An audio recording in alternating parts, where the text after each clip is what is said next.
जय जय श्री राधे। आपकी लाइफ में कौन सा मूवमेंट था वो कि जब प्रेमानंद जी महाराज ने आपकी लाइफ में एंट्री ली?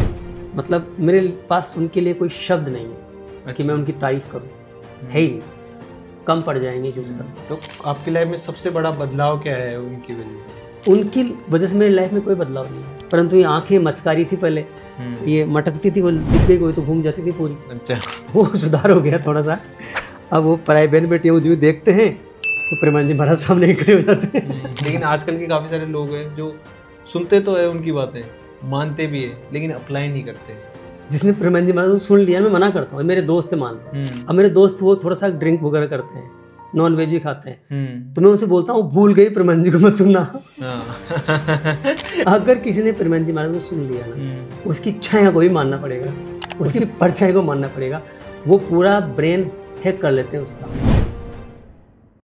स्वागत है आपका द शुभुक पॉडकास्ट शो में। आज के इस पॉडकास्ट शो में हम बात करेंगे प्रेमानंद जी महाराज के बारे में। तो चलिए बात करते हैं डॉक्टर शंभू शर्मा से। तो डॉक्टर शंभू शर्मा कैसे हैं आप? कृपा ईश्वर की उनकी कृपा से बहुत अच्छा हूँ शुभम भाई। तो बहुत अच्छा लगा सर आपसे बहुत दिनों बाद मिलके। तो चलिए इस पॉडकास्ट को शुरू करते हैं। तो आज हम जानेंगे कि प्रेमानंद जी महाराज को आपने पहली बार कब देखा था और आपको कैसा लगा था उनको देखते? देखिए शुभम भाई, मैं ज़्यादातर आध्यात्मिक वाली चीज़ें ज़्यादा देखता हूँ, इस तरह के जो मतलब जो ब्रेन से रिलेटेड होती है, लाइफ से रिलेटेड होती है, हेल्थ से रिलेटेड होती है, उस तरह का मेरा इंटरेस्ट है। तो मैं ऐसे वीडियो देखता हूँ तो मेरे सजेशन पे ऐसे आते हैं ज़्यादातर। तो इनके सजेशन आते थे शॉर्ट्स के, मेरे पास में छोटे छोटे सजेशन आते थे और मैं उनको फट से हटा देता था, फिर आता था, फिर हटा जाता, क्योंकि वो ज़्यादातर उनकी बातें मुझे अजीब लगती थी। यार ये कौन महाराज रही, सजेशन में आ क्यों रहे हैं यार, क्यों मोटे से थे और कुछ कभी जूड़ा वहाँ, कभी यहाँ जटा लटका के अजीब तरह, यार साधु सन्यासी है, ये क्यों तरह से आ रहे हैं बार बार, ये मुझे क्यों दिख रहा है बार बार भाई बाबा? क्योंकि मैं धन को बहुत पसंद करता हूँ, मुझे धन की बहुत तंगी देखी थी। अब वो उसमें वो ज़्यादातर वीडियो आता था, धन वन यहीं रह जाएगा, तुम्हारा केवल वो यही साथ जाएगा। तो यार ये कैसे, हम तो धन के बारे में ये सोचते हैं भाई धन तो बहुत ज़रूरी है, क्योंकि हम अफर्मेशन में सिखाते हैं धन की बुराई मत करो, धन दूर चला जाएगा। तो मैं उनको देखता ही नहीं था, बिल्कुल नहीं देखता था। कई बार आया है सामने कि किसी ने कहा प्रेमानंद जी महाराज को देखा क्या, मुझे अरे प्रेमानंद जी महाराज ये है क्या, फिर मैंने बिल्कुल रिजेक्ट कर दिया। फिर एक बारी मेरे दोस्तों के साथ हम गए थे मथुरा वृंदावन गोवर्धन की परिक्रमा करने। अब वो सोई टेलर बार बार बोले जा रहा था प्रेमानंद जी के दर्शन करने चलेंगे। वो कहाँ फालतू यार, कहाँ टाइम खराब करो, गोवर्धन की परिक्रमा करेंगे, कोई प्रेमानंद जी के दर्शन नहीं करेंगे अपन।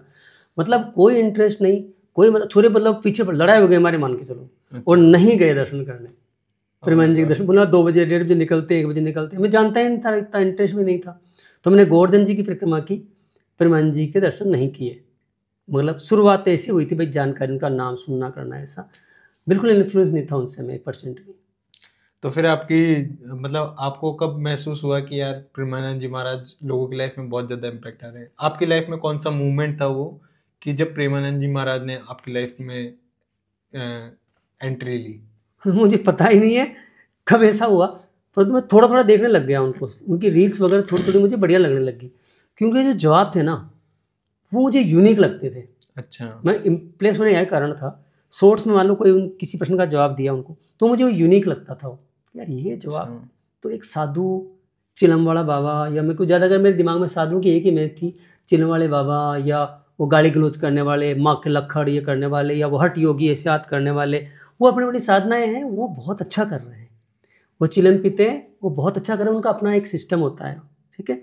या वो अघोरी बाबा या ऐसा सन्यासी, मतलब मेरे दिमाग में साधु महात्माओं की इमेज इतनी बढ़िया नहीं थी। मैं सनातन को बहुत मानता हूँ, साधु सन्यासी को बहुत मानता हूँ, मगर उनसे मेरा कोई सीधा, क्योंकि मेरा से मानना था भाई इन लोगों को ज़्यादा नॉलेज नहीं है, मतलब संसारिक मामले में जो नॉलेज हमें चाहिए ना वो सन्यासी के पास नहीं है, ऐसी मेरी सोच थी।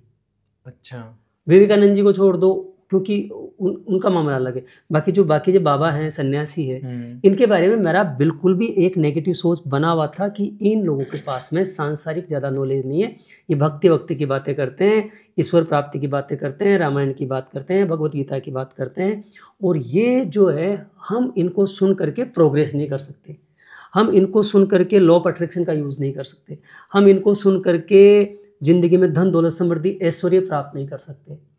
तो ये मेरा एक मतलब ब्रेन का पैटर्न बना हुआ था। अच्छा, सभी सन्यासियों के लिए।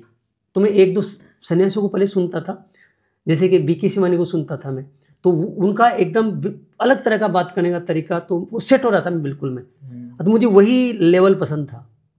अच्छा। ऐसे एक दो और महाराज हैं, ज्ञान वत्सल जी महाराज है, वो भी IITian है, और वो IITian नहीं है शायद, वो इंजीनियर है, इंजीनियरिंग की उन्होंने। अच्छा। जो स्वामी नारायण संस्था होती है ना, उसके वो संत है, तो वो भी बहुत मतलब साइंस की बात करते थे, बढ़िया साइंटिफिक बढ़िया, तो उनको मैं कभी कभी सुनता था। ये सन्यासी जो लोग वेल एजुकेटेड और समाज से जुड़े हुए हैं, उन्हीं को मैं थोड़ा बहुत जरूर सुनता था, क्योंकि उन सीखना तो मुझे था ही था। तो प्रेमानंद जी महाराज को सुना ना मैंने, तो फिर मैंने गलती से एक बार उनका एकांतिक पूरा सुन लिया, उनका एकांतिक होता है। अच्छा। तो मैंने पूरा सुन लिया हूँ। उसके बाद तो मेरा पूरा समर्पण हो गया उनके प्रति, पता नहीं क्यों अट्रैक्ट किया मुझे, पूरा खींच लिया। फिर तो ये मान के चलो कि कान के प्रेमानंद जी महाराज लग रहे थे, मुझे राधा राधा राधा राधा राधा राधा राधा राधा राधा, वो कहते नाम जप करो, नाम पता नहीं सी धुन घुसी पे जे में कि राधा राधा राधा राधा राधा राधा। यूनिक पर्सनैलिटी है, यूनिक पर्सनैलिटी है, मतलब मेरे पास उनके लिए कोई शब्द नहीं है।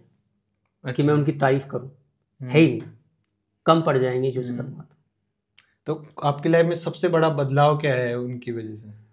उनकी वजह से मेरी लाइफ में कोई बदलाव नहीं आया। अच्छा। मैं पहले भी बढ़िया था, पहले भी मैं इसी तरह का था, और एक ईमानदार सच्चा मातृभक्त हूँ, पहले भी था। पहले भी माँ प्रकृति को प्यार करने वाला, मेरा कमिटमेंट पहले प्रकृति के लिए काम करने का पहले भी था। अपने काम के प्रति ईमानदारी रखना, ऑनेस्ट रखना, ये पहले से था। तो वैसा कोई चेंज नहीं आया, बस एक चेंज आया, ईश्वर में बहुत ज्यादा विश्वास। ईश्वर को तो पहले ही मानता था, मगर केवल मानते थे बस, मतलब वो एक अटूट विश्वास नहीं था, वो एक जोड़ नहीं था। जो जोड़ हुआ ना ईश्वर के साथ, मतलब एक आस्था बनी ना, वो प्रेमानंद जी महाराज के बाद मेरी बनी। बाकी तो अच्छा तो मैंने पहले भी थी, जो कहते हैं कि भाई तुम शराब मत पियो, कोई नशा मत करो, पराई बहन बेटी की तरफ मत देखो, तो हम भी पहले बहुत देखते थे, ठीक है ना, तो हम कौन से दूध के धुले हुए, परंतु उन्होंने कहा उसके बाद डर लगने लग गया। अच्छा। और वो जो है, जो जीव दया के लिए बोलते भाई, किसी जानवर को जो है मार के खाना अच्छी बात नहीं है, तो ये 3-4 बातें बताते वो, एक तो नाम जप करो, नाम जप करो जो भी आपको अच्छा लगे वो, दूसरा पराई बहन बेटी की तरफ मत देखो, केवल अपनी पत्नी उसकी तरफ ही, उससे जो भी आपको जो भी है आपका व्यवहार उसी से हो। एक नशे के लिए बोलते हैं, बिल्कुल, और एक जो है जीव जंतुओं को मार के खाते हैं लोग बात, उसके लिए मना करते हैं वो, सात्विक खाना। हाँ, तो वैसे मेरा सात्विक खाना मेरा पहले ही था, शराब वराब नशा हमारा पहले भी नहीं था, ठीक है, परंतु ये आंखें मचकारी थी पहले, ये मटकती थी, वो दिख गई कोई तो घूम जाती थी पूरी। अच्छा। वो सुधार हो गया थोड़ा सा। अब वो पराई बहन बेटियों जो देखते हैं तो प्रेमानंद जी महाराज सामने ही खड़े हो जाते हैं। उनकी बातें दिमाग में घूमने लग जाती है। अरे दिमाग में वही रहते हैं, उन्होंने पूरा कहीं क्या बोलते हैं, हैक कर लेते हैं दिमाग को, तो प्रेमानंद जी महाराज ने पूरा दिमाग हैक किया हुआ है, पूरा हैक हो रहा है दिमाग। और कई बार ऐसा, आजकल के जो युवा लोग हैं वो काफ़ी ज़्यादा प्रेमानंद जी महाराज की बातें तो सुनते हैं, लेकिन उनकी बातों को अपनी लाइफ में अप्लाई नहीं करते। जैसे आप बता रहे हो कि आप पहले अपनी पुरानी आदतों को सही कर लिया आपने, लेकिन आजकल के काफ़ी सारे लोग हैं जो सुनते तो है उनकी बातें, मानते भी है, लेकिन अप्लाई नहीं करते। ऐसा है शुभम भाई, जिसने प्रेमानंद जी महाराज को सुन लिया, मैं मना करता हूँ, मेरे दोस्त मान लो है, वास्तव में है। अब मेरे दोस्त वो थोड़ा सा ड्रिंक वगैरह करते हैं, नॉन वेज भी खाते हैं, तो मैं उनसे बोलता हूँ भूल गई प्रेमानंद जी को मत सुनना। चैलेंज। और वो क्या है कि बहुत अच्छे इंसान है, बहुत जबरदस्त देशभक्त है, जबरदस्त, और बहुत नेक बंदे हैं, इतने अच्छे इंसान है कि वंडरफुल है। और वो कहते हैं प्रेमानंद जी के दर्शन करवाएंगे, ऐसे बोलते हैं, आपको लेके चलेंगे, दर्शन करा के लाएंगे। तो उनको मना करता हूँ, प्रेमानंद जी को मत सुनना, प्रेमानंद जी को मत सुनना। अच्छा। मना करता हूँ। अगर किसी ने प्रेमानंद जी महाराज को सुन लिया ना, उसकी छाया को ही मानना पड़ेगा, उसकी परछाई को मानना पड़ेगा। वो पूरा ब्रेन हैक कर लेते हैं उसका पूरा दिमाग चेंज कर देते हैं। उनको प्रेमानंद जी को लोग वो सुनते या फॉलो करने वाली बात है नहीं, उनको जो देखते हैं ना वो पूरे चेंज हो जाते हैं।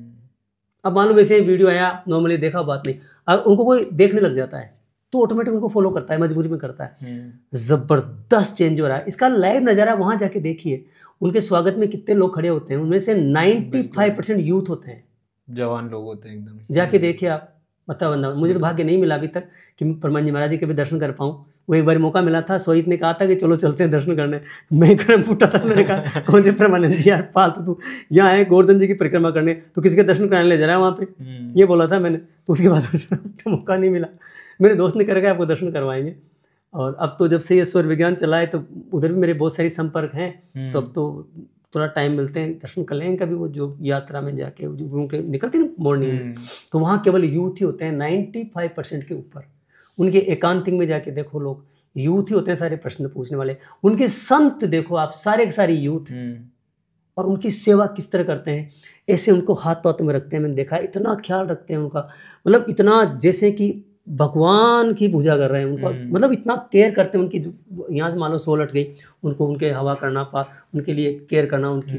तो सारे यूथ तो हैं। बहुत ज़बरदस्त चेंज आ रहा है, कौन कर सकता है? ये चेंज दिख नहीं रहा, मगर ये अंडरग्राउंड चेंज हो रहा है, बहुत बड़ा इंटरनल चेंज। ये इंटरनल चेंज है, बहुत बड़ा शिफ्ट है, बहुत बड़ा शिफ्ट है, बहुत बड़ा शिफ्ट है, बहुत बड़ा शिफ्ट है।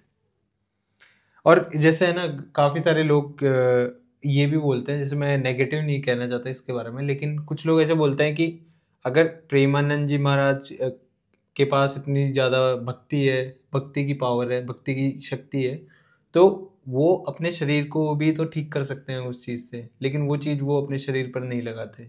अच्छा, आप उनकी किडनियों के लिए बोल रहे हैं शायद? हाँ, मतलब काफ़ी सारे लोगों ने ऐसा कमेंट भी किया है। हाँ, तो वो लोग तो जो है, वो तो लोग ही कमेंट करने वाले।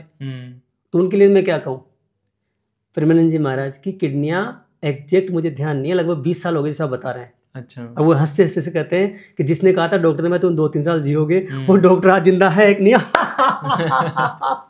ऐसे करते हैं, फिर वो जोर हंसते हैं ऐसे बोल के, वो डॉक्टर जिंदा है एक नहीं है। तो उनकी किडनियां 100% फेल है, वो रोज डायलिसिस पे जाते हैं। और वैसा प्रसन्नचित इंसान, एनर्जी वाला इंसान, इतना बिजी शेड्यूल, जैसे कि वो सुबह मतलब सुबह उठते हैं, सुबह बताऊँ सुबह कब उठते हैं? 11-11:30 बजे। वो सुबह थोड़ी हो तो वो वही दिन है, 12 बजे दिन होता है अगला, वो तो उसी दिन बजे उठ जाते हैं। हाँ, सेम डे। वो सुबह थोड़ी उठते हैं, वो तो सेम डे उठते हैं, रात तो 12 बजे तक, उसके बाद दिन चेंज होगा, डेट चेंज होगी, तो वो तो 12 बजे पहले उठ जाते हैं, उस सेम डे में उठ जाते हैं वापस। अच्छा, पूरी रात मतलब फिर उसके बाद उनकी जो भी एक्टिविटी चलती है, वो 1:30-2 बजे तक अपनी परिक्रमा में आ जाते हैं वो। हाँ। उनकी एनर्जी देखो, उनका लेवल देखो एनर्जी का, उनकी खुशी देखो, उनका चेहरे की चमक देखो। वो पानी नहीं पी पाते हैं, पानी को ऐसे करके उनको मुंह पे लगाना पड़ता है, क्योंकि किडनियाँ वो पानी को वो जो है बॉडी से निकालने का काम नहीं करती, डायलिसिस होता है उनका। उनका एनर्जी लेवल, उनकी खुशी का लेवल देखिए आप। तो वो महाराज खुद बताते हैं। पहली बात तो अब इस समय प्रेमानंद जी महाराज बोल दे कि मुझे किडनियाँ चाहिए, तो जहाँ तक मैं समझता हूँ ना, 1 लाख लोग खड़े हो सकते हैं किडनी देने के लिए, शायद 1 लाख से भी ज़्यादा लोग खड़े हो सकते हैं। और कई लोगों तो मैंने एकांत में देखा है, महाराज किडनी हम लोग को कहते हैं भाई तुम्हारी किडनी क्यों ले लूँ मैं। सही बात है। मुझे किडनियों की जरूरत नहीं है, क्योंकि राधे रानी चला रही है। यही तो राधे रानी का प्रताप है। बिल्कुल। और दूसरा, वो खुद कहते हैं कि जो सन्यासी होते हैं, संत होते हैं, वो हायर टेस्ट और लोअर टेस्ट, तो लोअर टेस्ट के लिए हायर टेस्ट को डिस्टर्ब नहीं करते हैं। वो अपनी साधनाओं को इन किडनियों फिडनियों के लिए, तो ये तो न्यासवान शरीर को कहते हैं। वो कहते हैं भैया हमें तो मुक्त होना है, राधे रानी जी की पार्टी में शामिल होना है, उनके ग्रुप में शामिल होना है, उनका बुलावा आएगा तो उनके साथ रहेंगे। जो भी उनके टेक्निकल वर्ड होते हैं वो तो मैं यूज़ कर नहीं सकता, कि कहाँ तो सूरज और कहाँ एक टिमटमाता हुआ दीपक, मैं उनके बारे में बात कर रहा हूँ। आपका शुक्रिया उनसे, उनके लिए बात करने के लिए मौका दिया मुझे, उनके बारे में प्रश्न पूछा आपने, भी एक पॉडकास्ट बनाने की सोची। अनबिलीवेबल। तो उनको ज़रूरत नहीं है, इसलिए वो ठीक नहीं कर सकते। बाकी देखो, आध्यात्म में, एनर्जी में इतनी शक्ति है कि वो आज अपनी किडनियों को रीजनरेट कर सकते हैं। क्योंकि जब हम लोग लल्लू पंजू एनर्जी देके रेकी लिंक से और इसी लिंक से उसी लिंक से लोगों को ठीक कर देते, घुटने ठीक कर देते हैं, फेफड़े ठीक करते थे, लिवर ठीक करते थे, किडनियाँ ठीक कर देते हैं। कई सारे टेस्टिमोनी उसमें, केवल रेकी से एक सिंपल सा आदमी उनके पास इतनी शक्तियां हैं कि वो अपनी किडनियां ठीक नहीं कर सकते क्या? बाकी वो खुद कहते हैं कि ये भुगतना पड़ता है, प्रारब्ध को भुगतना पड़ता है, भुगत लेना चाहिए। वो खुद बहुत सारे एग्जाम्पल देते हैं। वो रामकृष्ण परमहंस जी का एग्जाम्पल देते हैं, गले में कैंसर था। वो बहुत सारे और एग्जाम्पल देते हैं, कई लोगों के एग्जाम्पल देते हैं कि उनको कुल्हाड़ी से मारा, उनको ऐसे मारा, उनके पेट में कैंसर था, उनके ऐसा था। वो सब बताते हैं, सारी बात बताते हैं। तो जो प्रारब्ध है वो तो भुगतना पड़ेगा, वो भुगतना पड़ता है। इनका ही प्रारब्ध होगा पहले जन्म का, वो आप भुगत रहे हो खुशी खुशी, उसको स्वीकार कर रहे हो। और भक्ति में इतनी शक्ति है कि वो कितना उनका मान सम्मान प्रतिष्ठा है, वो कितने खुश हैं और आज उनकी चर्चा कर रहे हैं। तो उनको अपनी किडनियां ठीक करने की आवश्यकता नहीं है, क्योंकि किडनियां चल रही है ना। 20 साल तो हो गए, बिल्कुल सही। और अभी तो दूसरा वो इतना कंटेंट दे चुके हैं कि भला हो गया देश का, इतना दे चुके हूँ। मतलब जो कंटेंट उन्हें यूट्यूब पे दिया है ना, मिलियन में सब्सक्राइबर है उनके, और जो कंटेंट दिया है ना, जैसे राजीव भाई दीक्षित अपना कंटेंट दिया था, अब राजीव भाई दीक्षित दुनिया में नहीं रहे, बिल्कुल, वो कंटेंट देके चले गए। और राजीव भाई दीक्षित के जाने के बाद भी उनका कंटेंट, लोग भक्त है, मैं राजीव भाई दीक्षित का भक्त बनाऊं उनके जाने के बाद में। ओशो रजनीश चले गए, हो सकता है कोई गाली निकाल दे, मैं नाम लिया तो। ऐसे फिलोसफर पैदा नहीं हो भैया। अब ओशो रजनीश चले गए, पर उनके ऑडियो कितने हैं आज। तो ओशो रजनीश की या ओशो की या रजनीश जी की जो फिलोसफी है ना, आज लोग सीख रहे हैं ना, समझ रहे हैं ना। अब वो तो अपना अपना इंटरेस्ट होता है, अपना अपनी लाइकिंग होती है। कौन ओशो जी को गाली निकालता है, कौन को लाइक करता है। अब जो गाली निकालता है वो उसमें कम बुद्धि है, गाली तो किसको निकालना नहीं चाहिए, उसको अपना एटीट्यूड चेंज करना चाहिए। सबके अपने फिल्टर्स होते हैं, सबके ब्रेन के पैटर्न होते हैं। कई लोग तो मुझे भी गालियाँ निकालेंगे, कहीं तो आपको भी निकालेंगे, कहीं तो राजीव भाई दीक्षित को भी निकाल देंगे, कहीं तो बाबा रामदेव के तो दुश्मन है बहुत सारे। अब मैं हो सकता है इसमें कमेंट आ जाए तो बाबा रामदेव की बात क्यों कर ली। सही बात। तो माय डियर, ये जो कंटेंट इन्होंने क्रिएट किया है ना, जैसे बाबा रामदेव है, उन्होंने कितना कंटेंट क्रिएट कर दिया। बिल्कुल। मतलब योग ध्यान प्राणायाम को तो बाबा रामदेव ने लाए हैं ना। आप लोग गाने निकालो, बोले कुछ भी बोलो, बाबा सेठ है, ये है वो है, मूर्ख तो बन जा सेठ। जलता क्यों है तेरी, जल क्यों नहीं तेरे, धुआं क्यों उठ रहा है तेरे। बिल्कुल सही बात। तो प्रिबंध जी महाराज ने जो कंटेंट क्रिएट किया है ना, वो आज तक क्रिएट नहीं हुआ कभी। किसी संत ने ऐसा कंटेंट क्रिएट नहीं किया। वो मॉडर्न आधुनिक संत है, अनबाइस संत है, और जो बोलते हैं ना वो बस ऐसा बोलते हैं कि उस प्रश्न का कोई काट नहीं हो सकता, एग्जैक्ट जवाब होता है उनके पास, एग्जैक्ट। मैं उनका फैन इसीलिए हूँ कि उनके जवाब ऐसे होते हैं कि मेरे दिमाग के ढक्कन उड़ जाते हैं कि यार क्या जवाब दिया इन्होंने। मतलब आज तक मैं दिमाग में ला नहीं पाया कि यार इसका उत्तर और हो सकता था क्या। शुद्ध रहता है एकदम, और मैं ये सोच नहीं सकता कि जवाब इन्होंने दिया कैसे। अनबिलीवेबल। और मेरे भाई, उनका जो नॉलेज और जो रेफरेंस, जो चीज़ों को कनेक्ट करना, उनकी जो याददाश्त, उनका जो चीज़ों को एग्जाम्पल से समझाना, वो ऐसा लगता है जैसे कि कोई दुनिया का बेस्ट एआई, वो 500 एआई आ जाएं और वहाँ उनके सामने रखें, फिर वो एआई काम कर रहा है, वो जवाब दे रहा है। मतलब ऐसा लगता है कोई इंसान जवाब नहीं दे रहा, कोई सर्वशक्ति जवाब दे रही है। मतलब एक इंसान नहीं बोल रहा। और कुछ लोग तो जैसे प्रेमानंद जी महाराज को भगवान के बराबर मानते, भगवान ही मानते हैं। तो वो लोग क्या सही कर रहे हैं, वो गलत कर रहे हैं? वो गलत कर रहे हैं। ऐसा क्यों? देखो ऐसा है, इंसान होता है, भगवान नहीं होता है। इंसान को इंसान रहने देना चाहिए। हाँ, इंसान गुरु बन सकता है, तो इंसान को गुरु बना के भगवान के रूप में पूछ सकते हैं आप। प्रेमानंद जी महाराज खुद भी स्वीकार करते हैं इस बात को। जब उनको कोई कहता है तो वो हंस देते हैं, सब राधे रानी की कृपा है। मतलब वो नकारते भी नहीं है, मना भी नहीं करते हैं। बाकी फैक्ट ये है कि उन पर राधे रानी की कृपा है। कृपा इसलिए है कि वो सच्चे अच्छे संत हैं, वो दिल से बिल्कुल साफ है, उनके मन में कोई किसी तरह की कुछ भी ऐसी भावना है ही नहीं, कुछ भी नहीं है। बिल्कुल। न अहंकार है, न ममता मोह है, न किसी से प्यार है। उनको किसी से प्यार नहीं, कहते मेरा कोई दोस्त नहीं है, खुद बोलते हैं। सब में भगवान देखते हैं वो तो बस तो जरूरत नहीं है। तो उनके कोई दोस्त कहते मेरे कोई दोस्त नहीं है, कोई दुश्मनी भी नहीं है। हर किसी इंसान के अंदर भगवान, हाँ, हर में भगवान देखते हैं, हर में भगवान देखने के लिए बोलते हैं वो बस। यही तो मेन चीज़ है उनकी। इंसान में एक कमी होती है, वो उसको भगवान समझ लेता है। इंसान को भगवान नहीं समझना चाहिए, इंसान को इंसान रहना देना चाहिए। भगवान भगवान है, इंसान इंसान है, वो भगवान के रूप में कृपा है। तो उनके थ्रू भगवान मिल सकते हैं। वो रास्ता बता रहे हैं, उनको फॉलो करेंगे अपन, उनको गुरु मानेंगे। तो गुरु ब्रह्मा गुरु विष्णु गुरुदेव महेश्वर है। मुझे देखो, मुझे तो अब ये भी सही बोल रहा हूँ नहीं बोल रहा हूँ, पर गुरु साक्षात परब्रह्म है ऐसा बोलते हैं। तो वो साक्षात परब्रह्म है अगर उनको कोई मानते हैं तो, नो डाउट एट ऑल।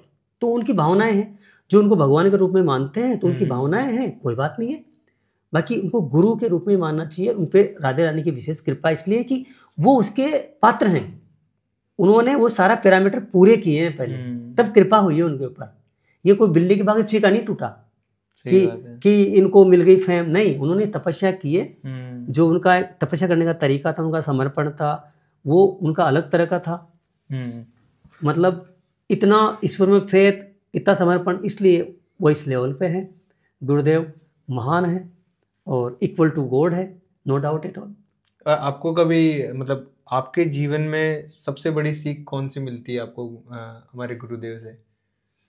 सीख देखो, ऐसा है, सीख तो ऐसा है कि मैं पहले से ही बहुत सीख रहा था ना, तो मुझे कोई बड़ी सीख नहीं मिलती है। अच्छा। एक ही मिलती है कि अगर व्यक्ति पवित्र हो, ब्रह्मचर्य के लिए बोलते हो, खान पीन सही हो, ईश्वर में पूरी आस्था हो, तो ब्रेन सबका कंप्यूटर बन सकता है, याददाश्त बढ़ सकती है, स्ट्रेस फ्री लाइफ जी सकते हैं। हाँ। एक सुखी जीवन जी सकते हैं। शरीर बीमार है, वो बीमार अलग, सुखी अलग होना होता है, बीमार होना अलग है, सुखी होना अलग है।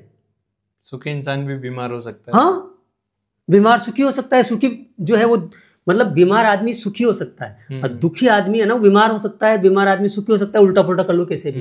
कहने का मतलब जो एकदम सब कुछ धन दौलत समृद्धि ऐशो आराम है, सब कुछ है उसके पास में, वो दुनिया का सबसे दुखी इंसान हो सकता है।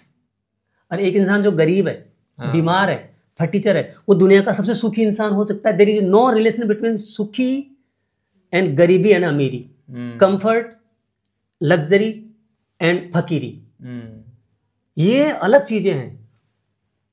स्टेट ऑफ माइंड होती है, सुख, ब्लिस, आनंद, ये स्टेट ऑफ माइंड है। जब मैं यहाँ सोफे पे बैठा हूं मैं, तो इस सोफे पे बैठ के मैं सुखी भी हो सकता हूँ, दुखी भी हो सकता हूँ। अब इस सोफे को आप सोने का बना दो सिंहासन, फिर मैं यहाँ इस पर बैठ के और यहाँ अच्छा लगा दो, तो ये मुझे कंफर्ट देने लग जाएगा, सुख नहीं देगा। It will give me comfort only. तो कंफर्ट में और सुख में फर्क करना चाहिए। तो सुख तो आप हर कंडीशन में रह सकते हैं, ये तो एक भाव है, मन स्थिति है, तो वो परम सुख में है, परम आनंद में है, तो उनको बीमारी का कोई आभास ही नहीं है। तो बीमारी उनके लिए मैटर रखती नहीं है। कभी उनके चेहरे पे, उनकी बातों से लगता ही नहीं कोई बीमार है, फील भी नहीं करते ऐसे। एक बात और बताऊं, अगर प्रेमानंद जी महाराज की दोनों किडनी फेल नहीं होती ना, आज आप प्रेमानंद जी महाराज का पॉडकास्ट शूट नहीं कर रहे होते। प्रेमानंद जी महाराज कितना भी ज्ञान दे रहे होते, कितनी भी अच्छी बात बता रहे होते, मगर ये कृपा नहीं दिखती लोगों ने ईश्वर की, ये चमत्कार देखते हैं लोग बाग। तो प्रेमानंद जी महाराज पे इतना ट्रस्ट, इतना फेथ, ईश्वर में इतनी आस्था, उनकी बातों में इतनी आस्था डेवलप नहीं होती। तो ये ईश्वर की कृपा है, गॉड एज ए प्लान, कि उनकी दोनों किडनियाँ फैन है। फेल होने के बावजूद भी लोग उनके फैन है, क्योंकि चमत्कार दिख रहा है यार, एक बंदा दोनों किडनियाँ फेल है, सुबह से दौड़ रहा है, इतना बढ़िया बोल रहा है, इतना इंटेलिजेंट, इतनी बातें, इतने सटीक जवाब, इतनी स्माइल, हंसते हैं, देखो किस तरह हंसते हैं। और फिर उनके पास कोई आ जाओ, बड़े बड़े नेता आ गए उनके पास में, मैंने उनके चेहरे पे एक, मैं नोटिस करता हूँ, उनके पास संत आते हैं ना, तो वो संतों के लिए तो पागल हो जाते हैं, खड़े हो जाते हैं, ऐसे देने हो जाते हैं, लेट जाते हैं, खुश हो जाते हैं और आनंद में चले जाता है। और कोई जो वो कोहली जी भी आए थे उनके पास में, बड़े बड़े नेता भी जाते हैं, और बहुत पता नहीं कितने लोग आ गए, बड़े बड़े सिंगर आ गए, ये आ गए, वो आ गए, डांसर आ गए, दुनिया भर के बड़ी बड़ी सेलिब्रिटी उनके पास आते हैं, वो उनके लिए नॉर्मल रहते हैं। बड़े बड़े फौजी आ गए और आगे कमांडर, कोई आ जाए, उनके कोई फर्क नहीं पड़ता। एक बिल्कुल सिंपल आदमी आए, ब्रिज के लोग आके वहाँ कुछ गा के जाते हैं, ज़्यादा खुश होते हैं, वो मैंने देखा है। ब्रिज के लोग आते हैं, फिर वो पता नहीं वो कुछ वहाँ की स्पेशल भाषा में कुछ बोलते हैं प्रेमानंद जी के सामने, तो बड़े आनंद में आ जाते हैं, वो बड़े खुश होते हैं, उनका चेहरा देखने काबिल होता है। कोई सेलिब्रिटी आती है तो वो नॉर्मल रहते हैं, जस्ट बाकी लोगों के लिए रहते हैं वैसे। पर कोई संत आ जाए या ब्रजवासी जो वहाँ पर राधा रानी की बात करने आ जाए, और वो उसकी जेल, उसको जेल बुलाते हैं वहाँ की स्पेशल, तो उनका जो खुशी का आलम है ना चेहरे का, वो लाख गुना बढ़ जाता है। उनको खड़े होने के लिए सपोर्ट लेना पड़ता है। फिर वो कोई संत आता है तो खड़े हो जाते हैं, वो लेटता है तो वो भी लेट जाते हैं, वो पैर में वो भी देते हैं, बोले यार क्या समर्पण है। और फिर किस तरह से कहते हैं कि प्रभु की कृपा है कि आप दर्शन देने आए, ये वो गॉड। तो ये अगर प्रेमानंद जी महाराज की दोनों किडनियाँ फेल नहीं होती तो नॉलेज वाले कंप्यूटर तो बहुत मिल जाएंगे आप। वो तो एक बच्चा बीच में फेमस था, उसे कोई प्रश्न पूछो जवाब दे देता था। वो चाणक्य, क्या नाम था, कोटी लेकर के एक बच्चा था एक, मैं इसमें गलत यहाँ कंपेयर कर रहा हूँ, करना नहीं चाहिए, मगर उसकी भी याददाश्त जबरदस्ती, कुछ बातें वो याद कर लेता था। बिल्कुल सही है। तो प्रेमानंद जी महाराज भी हो सकता है सारे शास्त्र रट लेते, शास्त्र में बातें दे देते, मगर एक चमत्कार ऐड हुआ ना कि राधे रानी की कृपा, इतनी तकलीफ, इतनी परेशानी कि डायलिसिस के लिए पैसे नहीं है, खाने के लिए पैसे नहीं है, आश्रम से निकाल दिया उनको, और वो बाहर जा रहे हैं, वो राधे रानी की कृपा होती है उनके ऊपर। और आज देखो कहाँ से कहाँ उन पे मतलब कितना बरसात हो रही है प्यार की। और सबसे बड़ी बात, उनका हेल्थ लगता ही नहीं कोई बीमार है। बिल्कुल मानने कोई नहीं आता कि इन महाराज की दोनों किडनियां फेल है। तो ये टोटल किडनियों का ही प्रताप है। वो फेल हुई, ईश्वर का प्लान था, ईश्वर को अपने भक्त को लेके आना था, प्रोजेक्ट करना था। गॉड भगवान ऐसे ही लीलाएं करते हैं। तो अगर इनकी किडनियां फेल नहीं होती भाई साहब, तो आज इतने इनके फॉलोवर्स नहीं होते, मैं भी नहीं होता, और आप भी आज ये पॉडकास्ट शूट नहीं कर रहे होते, क्योंकि हमें वो चमत्कार दिख रहा है। यार किडनियां फेल है, फिर भी इनकी दिनचर्या देखो, इनका इनका इनका चेहरे की रौनक देखो, इनका एक्टिवनेस देखो, और इनकी खुशी देखो, और इनका आनंद देखो, इनके चेहरे की स्माइल देखो, आंखों की चमक देखो, कहीं लगता ही नहीं है। तो उससे बड़ा समर्पण बढ़ता है। हम चमत्कार, हम इंसान चमत्कार देखते हैं। तो हम लोग जिनके फॉलोअर बने हैं ना, ये चमत्कार के कारण बने हैं। किडनियां फेल, हाँ किडनियां फेल, हाँ बिल्कुल सही है। तो भाई साहब ये किडनियां फेल भगवान ने की जानबूझ के, ऐसा मानो या गॉड का प्लान था। किडनियां फेल होने के बाद वो तो परम सुख में है, उनको तकलीफ है ही नहीं। और जैसे ये किडनियां फेल होने के बाद भी ये पूरे दिन में इतना, मतलब पूरी सुबह सुबह उठकर इतनी बड़ी परिक्रमा करते हैं, रोजाना करते हैं, जितना कि एक स्वस्थ इंसान नहीं कर पाता जी। तो ये एकदम भगवान का अपने आप में एक चमत्कार ही है कि जो इनके ऊपर हुआ है, और इन्होंने इसके लिए घोर तपस्या की है। नहीं, ऐसा नहीं है, ये चमत्कार नहीं होता, ये ईश्वरीय ऊर्जा होती है। ये सबके लिए होती है, पूरा यूनिवर्स है, पूरा संसार है, इसमें प्राण तत्व फैला हुआ है। जैसे मैं स्वर विज्ञान सिखाता हूँ, उसमें बताता हूँ कि स्वर श्वासें खींचो तो स्वर आपका अंदर लेंगे तो आपका ऊर्जा आएगी। तो ईश्वरीय ऊर्जा होती है, हमारी वाइब्रेशन होती है, फ्रीक्वेंसी होती है। इनकी वाइब्रेशन का लेवल बहुत हाई है, तो इनकी फ्रीक्वेंसी मैच हो रही है ईश्वर की फ्रीक्वेंसी के साथ, उस एनर्जी के साथ मैच है। हम डिसमैच है। ये रेडियो का चैनल करते हैं ना, अपन ट्यून करते हैं, तो फ्रीक्वेंसीज होती है। निकोला टेस्ला ने कहा था ना कि अगर आप संसार के बारे में जानना चाहते हैं तो वाइब्रेशन, फ्रीक्वेंसी, इनके बारे में सोचो ना।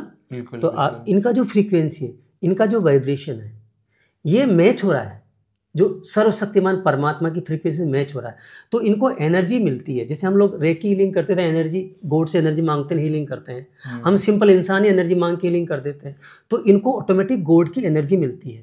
वो हर किसी को मिल सकती है। अब वो आप में भक्ति होनी चाहिए, आप में शक्ति होनी चाहिए। अब अपन जैसे लोग यहाँ पॉडकास्ट शूट कर रहे हैं, अपन सांसारिक आदमी है, मन में कुछ और चल रहा है, ये वीडियो चल जाए, इस पर कुछ व्यूज आ जाए और हमारा काम चल जाए, हमारा उद्देश्य ऐसा कुछ दिमाग में चल रहा होता है। हाँ, अगर हमारा शुद्ध सात्विक भाव हो कि इस पॉडकास्ट से लोगों का भला हो जाए, और जो लोग प्रेमानंद जी महाराज को नहीं जानते उनको भी एक पता लग जाए, उनके वीडियो देखने लग जाए, उनकी ज़िंदगी बदल जाए, ऐसा हमारा भाव होगा ना, हम फ्रीक्वेंसी से कनेक्ट हो जाएंगे। तो ये शुद्ध सात्विक एक समर्पित है। जैसे सुदामा जी थे ना, शुद्ध सात्विक इक्वल टू सुदामा जी है।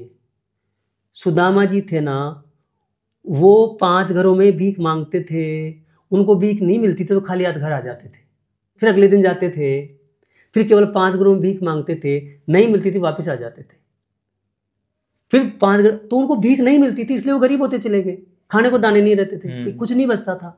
तो और अगर उनको ईश्वर में कभी उन्होंने शिकायत नहीं की, चाहा ही नहीं था, वो तो गरीबी मांग रहे थे, उनको नहीं चाहिए थे मेरी, कभी शिकायत नहीं कही, कभी कृष्ण भगवान के दोस्त कभी मांगा नहीं उनसे, तो मुझे दे दे पैसा।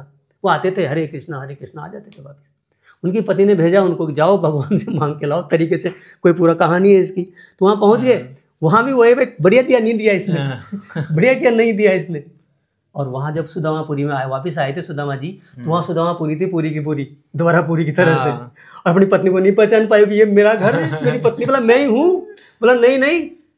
तो उसने कहा भाई ये तुम्हारा है, तुम रहो, मैं नहीं रहूँगा, मैं तो सुदामा बन के रहूँगा, जैसा था वैसे रहूँगा, फर्नीचर बन के झोपड़ी में। तो उन्होंने सुदामापुरी का सुख नहीं लिया, महल का आनंद नहीं लिया, उसमें सुख था उनको चाहिए ही नहीं था। वैसे परमानंद जी कुंती माँ, जब सब कुछ हो गया, महाभारत हो गया, पांडव जीत गए, कौरव हार गए, राज तिलक हो गया, सब कुछ हो गया, तो जब कृष्ण भगवान जा रहे थे सारी लीलाएं करके, अब क्योंकि बहुत आए थे, बार बार आना होता था, तो कुंती माँ बोली कृष्णा गड़बड़ हो गई। बोला क्या हुआ? बोला नहीं, मुझे दुख चाहिए, मुझे दुख चाहिए, क्योंकि जब तक दुख था ना तू यही था, तो डिसिप्लिन के साथ मेरे पास था, तो जब जब बुलाते तू आता था, प्लस मैं हमेशा दुखी रहती थी, मैं तुझे याद करती थी, मेरे बच्चे दुखी, मेरी बहू दुखी, ये दुखी, तो मैं तुझे याद करती थी कृष्णा। अब तो मेरा बेटा चक्रवर्ती राजा बन रहा है और कोई कांटे भी खत्म हो गए, कृष्णा मुझे दुख दे दे, मुझे दुख चाहिए, मुझे सुख चाहिए ही नहीं।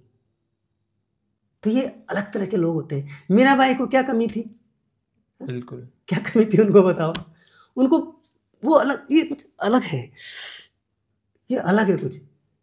नरसिंह मेहता जी उस जमाने में 56 करोड़ की दौलत, उस जमाने में 56 करोड़ उस जमाने में। अभी आपके जो इंडिया में बड़े बड़े सेठ है ना, उनके बराबर सेठ थे वो। पूरी दौलत लुटा दी केवल एक बात पे। एक भिखारी आया, बोला काम करो तो बहुत आसान है, कहना गरीबी देख तू, ये इस कंडीशन में बोला ये त्याग किया, संभाल तू। उस भिखारी को संभला दिया, अपना सारा बांट दिया भाई, बाकी बांट दिया, बाकी उसको संभला दिया, और बोला हम निकल गए, सब कुछ तमोरा लेके चले गए अपना। क्या इंसान थे यार, मतलब सोचता हूं ना तो रोए खड़े हो जाते हैं मेरे। सोचिए आप, धन्ना भगत, भगवान आए अब एक बेल तू बन जा, बोला धन्ना भगत के भगवान कृष्ण जी आके या विष्णु भगवान आके बेल बन गए। अब एक कहानियां लगती है मूर्खों को, ओ गॉड, रियल में जब मीरा जी समाई थी ना, तो कृष्ण की मूर्ति में समा गई, बिल्कुल, चुनरी बची थी, और तुलसीदास जी बोले कृष्ण भगवान के मंदिर में पहुंच गए। अब मुझे देखो, मैं वो चीजें डायलॉग याद नहीं है मुझे, परंतु तुलसीदास जी ने कहा कि भैया तुम कृष्ण हो, मुझे मतलब नहीं है, मैं तो मुझे तो वो चाहिए तीर बाण वाला, धनुष बाण वाला भगवान राम जी चाहिए, मुझे तो वही चाहिए, तो दर्शन दो। तो उधर कृष्ण जी, बंसी वाले कृष्ण जी जो है ना, वो धनुष बाण वाले बन गए। कहानियां नहीं है, और अकबर के जमाने की बात है, ये ज्यादा पुरानी बात नहीं है, ये मीराबाई अकबर के जमाने में थी, 500 साल पहले की बात है। और ये तुलसीदास जी अकबर के जमाने में थे। अकबर के जो खानदानी लोग थे उनके जमाने में थे, अकबर या उसका कोई खानदानी आदमी था उस जमाने में थे। तुलसीदास जी को पकड़ लिया था उन्होंने, वहां पे बंदी बना लिया था, वही तो जादू टोना करता है, बोला यहाँ दिखा, बोला भगवान की कृपा है, मैं क्या करूँ। वो बेचारों को बांध दिया, उनको जेल में डाल दिया। वो बोले भाई बालाजी तुम ही करो यार, हनुमान जी महाराज जय हनुमान ज्ञान गुण सागर, या तो ये हनुमान चालीसा या बजरंग बाण, दोनों में से कुछ एक उन्होंने वहां बोला था, और वहां बंदरों ने अटैक करके उनका बैंड बजा दी थी। अच्छा, ठीक है ना। तो ये बहुत शक्ति है भगवान में, मगर इंसान समझ नहीं पा रहा। भाई लाइव एग्जाम्पल है यार, अभी के एग्जाम्पल है, सामने एग्जाम्पल है। वो ध्रुव राठी एक कनाडा में है वो। अब वो व्यक्ति है ना, वो अपनी जगह सही है, क्योंकि उसका अपना ब्रेन का पैटर्न है, उसके दिमाग बना हुआ है, खोपड़ा बना हुआ है, उसी के खोपड़े वाले उसके ऑडियंस है। जो नॉन सनातनी है ये, वो तो वो, या जो थोड़ा सा देश से प्यार कम करने वाले लोग हैं, मोदी से चिढ़ने वाले लोग हैं, ठीक है ना, वो लोग उसके फॉलोअर्स है करोड़ों में, क्योंकि पूरा वर्ल्ड उसको देखता है, और दुष्टों की कमी थोड़ी है। बिल्कुल सही। अरे राम थे तो रावण भी है, क्या रावण के फॉलोअर नहीं थे क्या? उधर महायुद्ध हुआ था। बिल्कुल। तो उसकी सोच के लोग उसको देखते हैं, तो उसके मिलियन फॉलोअर्स है, देखेंगे कचरा। ये नाली में कीड़े नहीं होते क्या? बिल्कुल। क्या कुछ खाते नहीं है क्या? क्या उधर गटर में सुअर नहीं होते क्या? उसके भी है। उसने बागेश्वर वाले बाबा पर वीडियो बनाया, और चमत्कार को उसने पाखंड कहा। अच्छा। बागेश्वर वाले जो बागेश्वर शास्त्री जी हैं, उन पे बालाजी की कृपा है। मूर्खों, फिर तो मीरा जी भी ढोंगी थी। अरे मूर्खों, फिर तो नरसिंह मेहता भी ढोंगी था, और फिर तो ये बाबा है ना जो प्रेमन जी महाराज, ये भी ढोंगी है, राधे राधे करते हैं। अरे मूर्खों, फिर तो तुलसीदास जी भी ढोंगी थे, हाँ? फिर तो आप मैं भी ढोंगी हूँ। मूर्ख, तेरा ब्रेन को संभाल, ईश्वरीय शक्तियां होती है। नाड़ी के कीड़े क्या समझे कि खुशबू क्या होती है, महक क्या होती है, गुलाब की खुशबू क्या होती है, मोगरे की खुशबू क्या होती है, वो नहीं समझते। चमेली की खुशबू क्या होती है। उन मूर्खों ने नाड़ी को सूंघा है ना, तो नाड़ी गटर के कीड़े हैं ना, उनको गटरी अच्छी लगती है, सिर्फ वो गटरबाज है, तो गटर की बदबू वाले को कभी खुशबू नहीं आ सकती। तो जो खुशबू लेने वाले होते हैं ना, उनको इन गटर वालों के बारे में सोचना भी नहीं होता, क्योंकि गटर तो रहेगी। जहाँ अंधेरा है वहाँ उजाला, जहाँ उजाला वहाँ पर अंधेरा रहेगा, मगर अंधेरे की औकात नहीं उजाला को ढकते। सही बात है एकदम। तो जहाँ खुशबू है वो उसका विलोम बदबू भी होती है, जहाँ अच्छा है उसका विलोम बुराई भी है, दोनों है, सुख है उसका दुख भी है। तो प्रेमानंद जी महाराज जो है ना, उन पर ईश्वर की असीम कृपा इसलिए है कि उसके लिए वो पात्र है। उनको चुना भी गया है, चुना इसलिए गया कि वो पात्र है, उनको खींचा गया है क्योंकि वो अनंत भक्त थे भोले बाबा के। भोले बाबा के लोग जानते नहीं थे। बिल्कुल सही। उनके अनंत भक्त थे फक्कड़ बाबा, एकांतवास करने वाले, और मिल जाए तो कोई दे दे तो खा ले। उनका कुछ अलग सिस्टम होता है सन्यासियों का, एक तो मांगने जाते हैं और एक जो मिल जाए वो खा ले। 5 दिन नहीं मिला तो नहीं खाएंगे। तो वो थे कि मिल गया तो खा लिया, या वो जो जहाँ वो भिखारी लोग बैठते थे वहाँ वो भी बैठ जाते थे, उनको जो मिल गया वो खा लिया। सत्तू मिल गया, प्रसाद मिल गया, कोई एक चकली मिल गई, एक पूड़ी मिल गई, खा ली। कभी भरपेट, कभी खा ली, कभी नहीं मिला। आकाशीय वृत्ति बोलते हैं उसको, उसमें जीते थे वो फक्कड़ बाबा। और वहाँ से उनको खींचा राधे रानी ने, चुना था भाई साहब। ये सब गॉड का प्लान होता है। भगत सिंह जी, राजगुरु जी, बिस्मिल जी और बहुत सारे हमारे बड़े बड़े स्वतंत्रता सेनानी, महाराणा प्रताप, वीर शिवाजी, संभाजी, झांसी की रानी, इन सबको गॉड ने चुना था। इनके अंदर गॉड की आत्माएं आई थी, स्पेशल पावर आई है लोगों को संदेश देने के लिए, लोगों को बुराई से बचाने के लिए, लोगों को दुखों से बाहर लाने के लिए। ईश्वरीय ऊर्जा थोड़ी ज़्यादा आ जाती है, एक्स्ट्रा आ जाती है, तो इंसान जो है ना वो कुछ एक्स्ट्रा बन जाता है। वही जैसे मोदी जी अभी अब एक्स्ट्रा है, हो सकता है इसमें भी कोई कमेंट कर दे कि मोदी जी की तारीफ कर रहा है। अरे भाई, भारत का उद्धार कर दिया, हम देख नहीं रहे कि यार मैं 58 साल का हूँ, क्या मैंने राजनीति पले नहीं देखी? क्या मैंने करप्शन पले नहीं देखे? आज ये घोटाला, आज वो घोटाला, आज ये कांड, आज वो कांड, ये बम ब्लास्ट, पाकिस्तान वाले नाक में दम, हमारे सैनिकों के सिर काट के ले गए। और हमारे एक सूरमा ने उधर प्लेन अंदर घुसा दिया था। क्या नाम था उनका? क्या नाम था? अभिमन्यु, अभिनंदन जी, हाथ जोड़ के मुंह में तिनका दबा के आए थे छोड़ने गेट तक। अब कितने हंगामे हो रहे हैं, कितना बम ब्लास्ट हो रहे हैं, कितने आतंकवादी थे, कभी ये आतंकवादी, कभी वो आतंकवादी, ताज में अटैक, ये अटैक, जम्मू कश्मीर में क्या तांडव मचा, दिख नहीं रहा? अंधे हो रहे लोग बाग। आज कोयला घोटाला, आज चारा घोटाला, आज 2G घोटाला, आज फिट घोटाला, दिख नहीं रहा? अंधे हैं कि लोग बाग? कितने बम ब्लास्ट और रोज रोज कम्युनल लफड़े जो अभी इधर अभी नागपुर में थोड़ा सा हुआ, ये तो मामूली था, पहले रोज होते थे, डेली का काम था। कितना बड़ा कंट्रोल है योगी जी और मोदी जी के आने के बाद में। तो लोगों को नहीं दिख रहा, अंधों को क्यों नहीं दिख रहा? क्योंकि जो स्वार्थी लोग हैं ना, उनको नहीं दिख रहा, उनके स्वार्थ खराब हो गए बेचारों। अब कुछ लोग अंधभक्त हैं। तो भैया देश से प्यार करो यार। अगर मोदी जी देश के लिए जितनी खराबी करेंगे, मैं उस दिन विरोध में खड़ा हो जाऊंगा। मैं देशभक्त हूँ, मुझे योगी जी, मोदी जी से मतलब नहीं है, मुझे प्रेमानंद जी महाराज से मतलब नहीं है, मुझे उससे मतलब है जो सत्य बोल रहा है, सत्य के रास्ते पे है। क्योंकि मुझे सत्य के रास्ते पे चलना है तो मैं तो सत्य का साथ दूंगा। मेरा बाप भी अगर गलत है ना, तो मैं उसके लिए गलत हूँ। अगर वो गलत है तो फिर मैं तो भैया भक्त प्रहलाद हूँ। तो मेरे भाई देखो, मैं भी तो कर रहा हूँ ना यार समाज के लिए। जैसे मान लो स्वर विज्ञान है, अभी शंकर भगवान का माँ पार्वती को दिया हुआ एक जबरदस्त टूल है जिससे आपकी जिंदगियां बदल सकती है। तो इसके लिए मैं इवेंट कर रहा हूँ, वही फ्री, वही फिजिकल। अब मैं क्यों कर रहा हूँ? क्या शौक चढ़ा है मुझे? एक देश के प्रति भावना, एक अपनी इच्छा है मेरी कि मैं अपने समाज के लिए कुछ कर पाऊँ। कैमरे में बोल देता हूँ, 25, 26, 27 अप्रैल को एक जबरदस्त इवेंट कर रहे हैं, फिजिकल इवेंट, एकदम फ्री है वो भी जी। केवल वही चार्जेज है जो आपका आना, खाना, पीना, रहना, जो होटल के चार्जेज है वो फिक्स है। वो हमने होटल वाले से बात कर रखी है, क्योंकि वो एक साथ उनसे बार्गेनिंग कर सकते हैं, रेट डाउन करवा सकते हैं। एक तो आदमी जहाँ आए वहाँ रहे, यहाँ रहे, क्योंकि वो दूर है, जयपुर से 50 किलोमीटर दूर है, वहीं रहना है। स्पेशल जगह है रामाज रिसोर्ट, वहाँ कर रहे हैं, तो उनका फिक्स है।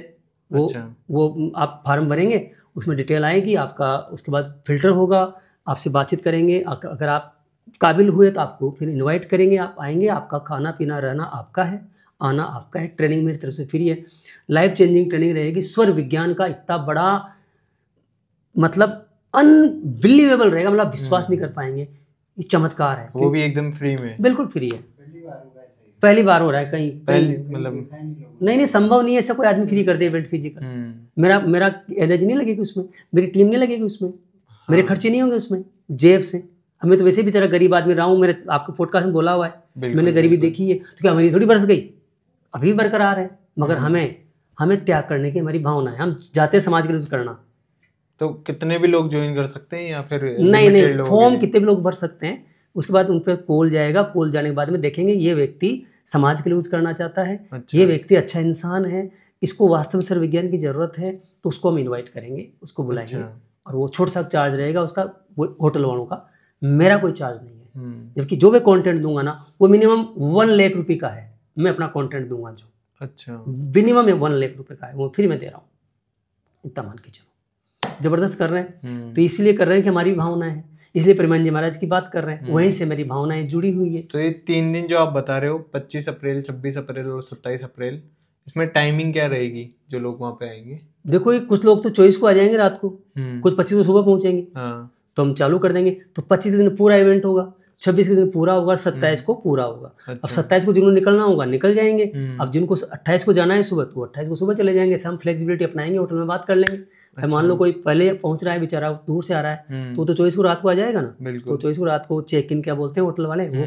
और फिर जिसको मान लो किसी की ट्रेन या प्लेन या बस है 27 को शाम को, तो हम 5 तक चलाएंगे उस दिन, इवेंट लंबा नहीं खींचेंगे, तो उनको जल्दी फ्री कर देंगे। बाद में जो इवेंट है वो जो है कि फेयरवेल करते हैं ना, उस तरह का रहेगा, घंटे 2 घंटे चलता है, तो जिसको जाना है तो कंटेंट उसका छूटेगा नहीं, उसको पहले भेज देंगे, उसका पहले फेयरवेल कर देंगे। मान लो 10 लोगों को जाना है, पहले 10 को पहले ले लेंगे हम, उनको पहले फेयरवेल करके विदा कर देंगे। कंटेंट देंगे नहीं, वो छोटी मोटी एक्टिविटी रहेगी या मुझसे पर्सनल मीटिंग, तो उनको पहले पर्सनल मीटिंग दे देंगे, भाई मुझसे मिलेंगे। हाँ, वो पर्सनल मीटिंग फ्री रहेगी। तो 27 की रात को मान लो को रुक रहा है, तो उसके लिए हम बाद में कर लेंगे, जिनको जाना है उनको पहले कर लेंगे। मतलब 3 मिनट का कॉम्पैक्ट जबरदस्त कंटेंट देने वाले हैं स्वर विज्ञान पे और लाइफ स्किल पर। जो दुनिया भर की मेरे पास स्किल है, जो NLP की है, हिप्नोथेरेपी की है, रेकी की है, वो मेरा सारा ज्ञान उड़ेलूंगा ऐसे करके, नरसिंह मेहता जी की तरह, मीराबाई की तरह, तो प्रेमानंद जी महाराज की तरह। अब वो तो है, प्रेमानंद जी महाराज तो है सुमेरु पर्वत, विंध्याचल पर्वत, मैं हूँ रेत का एक कण, पर रेत का कण का भी अस्तित्व तो होता है ना, तो रेत के कण को भी अपना दिखाना चाहिए। जब उधर भगवान राम का पुल बन रहा था ना, तो गिलहरी जाके कंकड़ लाती थोड़ा सा और डालती, फिर लाती फिर डालती, तो बंदर हंसने लग गए। तो भगवान राम बोले भाई हंस क्यों रहे हो? बोला देखो सर ये भगवान जी, अब देखो मेरी लैंग्वेज सर है, थोड़ा माफ करना आप लोग ऑडियंस, क्योंकि ये अलग तरह का कंटेंट है, मगर मेरी भाषा ऐसी है। तो भगवान जी देखो ये गिलहरी जो है वो ये भी बोला पुल बना रही है, सोच रही है, ये भाग के कंकड़ लाती है डालती है, कंकड़ लाती है डालती है। भगवान ने कहा कि इसका योगदान है, इसका समर्पण देखो, इसका वजन देखो, इसका मुंह देखो, इसकी पावर देखो, और तुम बलिष्ठ कितने, तुम्हें कितनी शक्ति है, तुम अपनी पावर देखो, तुमसे ज्यादा काम कर रही है। तो उसको ऐसे हाथ में लिया और ऐसे उसके ऊपर हाथ किया ना, उसमें 3 लाइन है। अब इसको अंधविश्वास मत मानना, हमारे धर्म में लिखा हुआ है, हम तो मानेंगे ना बिल्कुल। अगर भगवान राम ने से हाथ प्यार से हाथ फेरा, तब 3 लाइन इसलिए है तो है, हम तो इस बात को अंधविश्वास तो मानो, ये तो फैक्ट है, हमारे शास्त्रों में लिखा हुआ है, कहीं कहीं लिखा है, कहीं मैंने सुना है। तो 3 लाइन उसकी भगवान राम के प्रेम की थी। तो ये तो ऐसा ही होता है कि आपका समर्पण कितना है, मेन चीज ये है।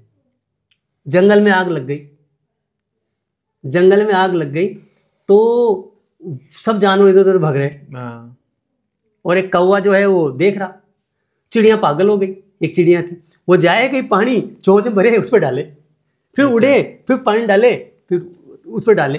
अब ये कहानी है, हकीकत नहीं है।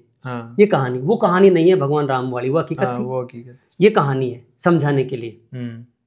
तो कौवा बोला पागल चिड़िया, इतनी जंगल की आग, सारे जानवर भग रहे, मूर्खानंद उड़ भाग, यहाँ से जला जाएगी, तो पानी क्यों डाल रही है? अरे भैया कौवे भैया 3 तरह के लोग होते हैं, अब तो किसमें मुझे पता नहीं है, पर मैं तो उनमें आना चाहती हूँ जो स्पेशल होते हैं। जब इतिहास लिखा जाएगा, जब बातें कही जाएगी, तो कहा जाएगी 3 तरह के लोग थे। एक तो वो लोग जिन्होंने जंगल में आग लगाई थी, वो कौन लोग थे? एक वो जो तमाशा देख रहे थे, चुपचाप बैठे हुए थे। अरे एक वो लोग जो आग बुझाने की कोशिश कर रहे थे, वो कितना प्रयास कर रहे थे, किसने कहीं से बुझाई, कोई ट्रेन लाया, कोई प्लेन लाया, कोई पूरा बुलडोजर लाया, क्या लाया पता नहीं है, पर वो नाम लिखा जाएगा, उस नाम में चिड़िया का नाम होगा, कि आग बुझाने वाले की लिस्ट में होगी चिड़िया का नाम होगा। तो मैं तो आग बुझाने वाले में हूँ, तो मेरा समर्पण, मैं तो बालू का कण हूँ मैं, क्योंकि इतना ही मैं बिल्कुल उनके सामने, वो भगवान के सच्चे और बहुत बड़े भक्त हैं, हम उनके शिष्य हैं, तो कहीं न कहीं कण है, मगर हम कण भी अपना प्रयास कर रहे हैं, अपना योगदान दे रहे हैं। तो किसी दिन इतिहास लिखा जाएगा ना, तो डॉक्टर शंभू का नाम भी किधर लिखा जाएगा? आग बुझाने वालों में लिखा जाएगा। बहुत अच्छा लगा जानिए। जैसे प्रेमानंद जी महाराज से कभी आपको मिलने का मौका मिले सामने से, तो आपके मन में क्या प्रश्न रहेंगे उनसे कुछ प्रश्न पूछने के लिए? जैसे लोग पूछते हैं ना एक एक जाके, तो आपके मन में ऐसा कोई प्रश्न है जो आप प्रेमानंद जी महाराज से पूछना चाहते हैं? प्रेमानंद जी महाराज से कोई प्रश्न बचा ही नहीं, लोगों ने सारे पूछ लिए हैं। जो मेरी क्वेरीज थी वो लगभग सारी पूरी हो गई है। मुझे प्रेमानंद जी महाराज से कोई प्रश्न नहीं पूछना है। अगर उनके दर्शन हो जाएं तो भी कोई फ़र्क नहीं पड़ता, नहीं हो जाए तो भी कोई फ़र्क नहीं पड़ता, क्योंकि जब उनको सुनता हूँ, उनको देखता हूँ, तो मुझे लगता ही नहीं कि वो मेरे सामने नहीं है। अच्छा। तो मेरा बिल्कुल इच्छा नहीं है कि सामने जाऊँ, वो वाइब लूँ। वो वाइब्स मुझे वैसे आती है, वो खुशी मुझे वैसे ही मिलती है। और मेरा कोई प्रश्न नहीं है, मैं कोई प्रश्न नहीं पूछूंगा, जाके चुपचाप बैठूंगा। मैं तो केवल उनको निहारूंगा, भर भर के आंखों से निहारूंगा, अपनी आंखों की प्यास मिटाऊंगा पूरी की पूरी। वो जो डायरेक्ट, क्योंकि यहाँ तो मैं उनको कैमरे में देखता हूँ, वहाँ उनके जो वाइब्रेशन है, वो वहाँ का जो वातावरण है, उसका आनंद लूंगा।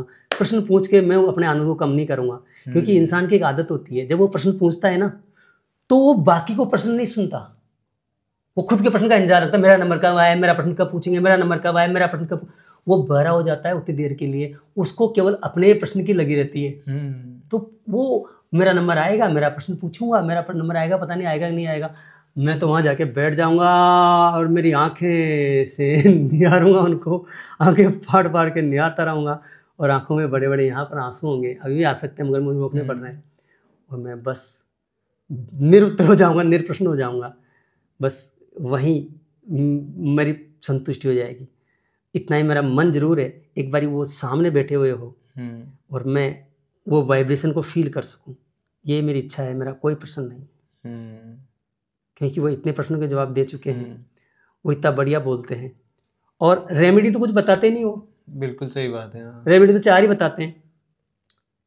पहला, राधा राधा नाम जपो। दूसरा, अपना ब्रह्मचर्य का पालन करो। तीसरा, खाना पीना सही रखो। तीसरा, खाना पीना सही रखो। हाँ, दोनों आ गया, शराब और दोनों आ गया, बस इतना बताते हैं। और चौथा, अपने काम से प्यार करो, जो काम करते हो उस काम को करो, राधा जी को भूल जाओ, कोई दिक्कत नहीं है।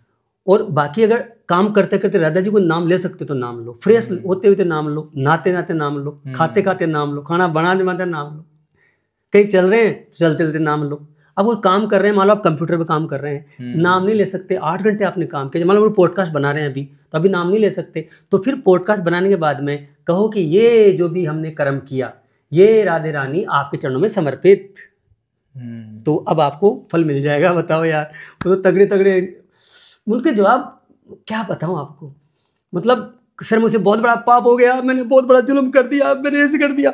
इवन को ये भी कह देना कि मैंने इतना बड़ा जुल्म कर दिया कि मैं आपको बता नहीं सकता, अघोर अपराध, कि मुझे 7 बार फांसी की सजा हो जाए, इतना बड़ा पाप कर चुका हूं मैं तो खत्म हो गया, बर्बाद हो गया, मैं क्या करूं महाराज जी। वो बोलते हैं अबलो नसानी, पता नहीं क्या बोलते हैं वो, जो हो गया उसे छोड़ो, आगे से शुद्ध सात्विक बन जाओ, पिछली को छोड़ दो, आगे का संभाल लो, आपसे कर्म सही करो, भगवान तुम्हें संभाल लेंगे, पिछली की चिंता मत करो। वो कहते हैं तुम्हें पिछली का कुछ चिंता करने की जरूरत नहीं है, जो पाप हो गया उसके बारे में छोड़ो, जघन्य अपराध हो गया ना, छोड़ो, अरे तुमने तो गो हत्या कर दी, उसको छोड़, तू भूल जा, आगे से सही हो जा। कितना बढ़िया जवाब देते हैं। तू शराबी था, कोई बात नहीं, तू जुआरी था, कोई बात नहीं, तू नशेबाज था, कोई बात नहीं, तूने कितना ही बड़ा गलत काम कर दिया, कोई बात नहीं है, आगे से सही हो जा। कितनी बढ़िया बात करते हैं, मतलब क्या बात है, पूछो मत आप। मतलब इतना बड़ा अच्छा जवाब देते हैं वो किसी बात का कि मजा आ जाता है सुन के। तो कहीं गिल्टी है ही नहीं जिंदगी में। पहले मैं भी गिल्टी फील करता था, पाप किसी नहीं हुए, गलतियां किसी नहीं हुए, मैंने भी जिंदगी में जघन्य अपराध किए हैं, मगर वो अपराध सब समा है अगर आप आगे से नहीं करें। और दूसरा वो कहते हैं तुम किसी भी नाम को लो, सब एक ही तत्व है, कोई भेदभाव नहीं। इवन कोई मुस्लिम में आ जाता है ना, तभी कहते हैं एक ही है। बिल्कुल सही बात है, कोई आ जाए एक ही है, एक ही तत्व है, कोई सब नाम लो, एक ही तत्व है। वो नहीं कहते राधा राधा जपो, वो कहते हैं मेरा फला गुरु जी थे, बोला उन्हीं गुरु को मानो, बोला हमारे गुरु जी खराब थे, बोला कोई बात नहीं, उन्हीं गुरु को मानो, उनके पास मत जाओ, उनसे दूर रहो, पास मत जाओ। अगर गुरु हैं तो गुरु बन गए तो उनने जो गुरु नाम दिया है वही जपो, उन्हीं को गुरु को चरणों में वंदना करो, उनको फिजिकल अटैचमेंट मत करो, गुरु जी के पास मत जाओ, गुरु जी को मत बुलाओ अगर वो ऐसे हैं तो, मगर गुरु से असाधना मत करो, दोष दर्शन मत करो गुरु में। मतलब गुरु कैसा भी हो। आसाराम बापू के लिए किसी ने प्रश्न पूछा था, तो अभी यहाँ तो कॉन्ट्रास्ट हो सकता है, तो उन्होंने कहा था आसाराम बापू मेरे भगवान है, ये बोला था उन्होंने। तो फिर पता नहीं कौन से लोगों ने, पता नहीं कौन सी एक साधुनी थी, पता नहीं क्या वो बोल रही ऐसे वैसे, पता नहीं। अब वो सन्यासी बन जाते हैं लोग बाग टिकट लगा के। अरे यार क्यों दोष दर्शन कर रहे हो किसी में, लीला है प्रभु की, तुम क्यों किसी की बुराई कर रहे हो। सन्यासी हो तो भाई, हम जैसे साधारण लोग बुराई करें ना तो बात अलग है, एक लेवल में हो ना तो केवल दोष दर्शन करना बंद करो। अरे खुद की गिरबान में झांको यार। प्रमन जी महाराज कहते हैं कि तुम्हें जो सजा मिल रही है ना किसी भी चीज की, वो तो 1% में नहीं मिल रही। अगर तुम्हारे सारे पाप सामने उजागर हो जाए ना तो तुम्हें 20 बारी 5 की सजा हो जाए। हर आदमी, आप भी कर चुके हैं, मैं तो ऐसे कर्म कर रखे हैं, सब करते हैं। जो पर्दे के पीछे हो गई गलतियां, पता जाने कौन कौन सी गलतियां कर चुके हैं जो सामने ही नहीं है, केवल अपन को पता है। और उनकी सजा मिलने लग जाए ना तो रोज 5 की सजा हो कई लोगों को, तो सामने ही नहीं है। तो कहते हैं भैया भगवान तो तुम्हें बहुत कम दुख दे रहे हैं, बहुत कम तुम्हें प्रताड़ना दे रहे हैं, तुम्हारे पाप तो भगवान सारे माफ कर रहे हैं। उनके शरण में जाओ, सब हम सर्व पाप, पता नहीं क्या क्या बोलते हैं वो। मतलब वो जो बोलते हैं ना, वो मैं सरप्राइज होता हूँ उनको देख के कि हे भगवान ये इंसान है या कुछ, क्या है ये, क्या है ये। मैंने आज तक प्रेमानंद जी महाराज को कभी स्लिप ऑफ टंग करते हुए नहीं देखा। मैंने आज तक प्रेमानंद जी महाराज को गलत एग्जाम्पल देते हुए नहीं देखा। मैंने आज तक प्रेमानंद जी महाराज को किसी रॉन्ग उत्तर को देते नहीं देखा, मना कर देते हैं। वो कोई फालतू उत्तर प्रश्न लेके आता है ना, वो कहते हैं भैया ये हमारे दायरे का नहीं है, ये आउट ऑफ सिलेबस है। वो मना कर देते हैं। वो गला काटते हैं ना, उनको कहते हैं तुम देश के सत्य भक्त हो, तुम फौजी हो, तुम संत हो, तुम गले काटो सारे दुश्मनों की, वही तुम्हारी पूजा है। वो बोलते हैं खुले, गालों कटा, कहाँ तुम्हारा कर्म है, और तुम देश के सैनिक हो। सबसे ज्यादा सम्मान करते हैं सैनिकों। बिल्कुल बिल्कुल। अब वो कहते हैं कि मेरे महाराज जी, मेरे पति है ना वो शराब पीते हैं, मेरे घर में नॉनवेज खाते हैं, तो वो कहते हैं पति को सेवा करो, नॉनवेज बना के दो, खुद मत खाओ, रिश्ता मत तोड़ो। वो मतलब घर का माहौल खराब मत करो, पति की बात मानो।